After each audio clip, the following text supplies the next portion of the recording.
with important points to remember. Daniel 8:14 mentioned 2,300 evenings and mornings rather than explicitly stating days.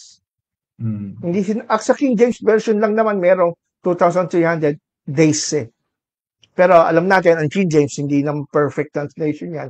Ang modern translation may prefer to use 2,300 evenings and mornings. Bakit?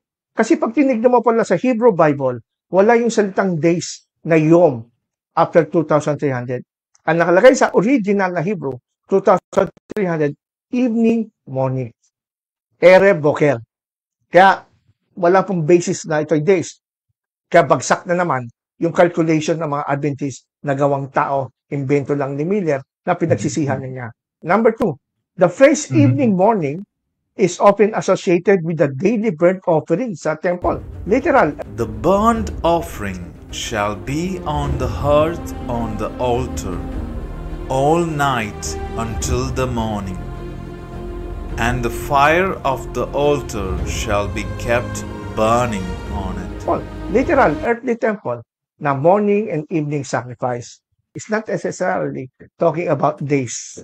Kaya yung convert nyo pa yung days into year, that's nonsense. Lalo nang pinagugulo niyan ang salita ng Diyos.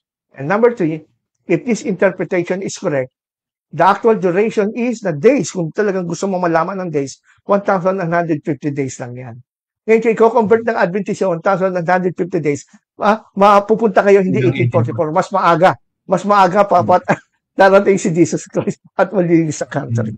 Kasi hindi naman buong 2,300 days yan. Since each day had 2 sacrifices, evening and morning, kaya 2,300 ang binibilang dyan, hindi days, kundi 2,300 times ng evening and morning sacrifice divided by 2. Yan po ang katotohanan. Masakit ang katotohanan. Ngayon, ito siguro mga bago lang sa mga pandinig ng mga Adventist natin. Pero I pray na gamitin ni Lord itong information para mabuksan ang mga isip nyo. Kasi malamang, wala kayong time para pag-aralan pa itong calculation. Pero by God using our program, our ministry, I hope makatulong ito sa mga kapwa natin mga Pilipino. And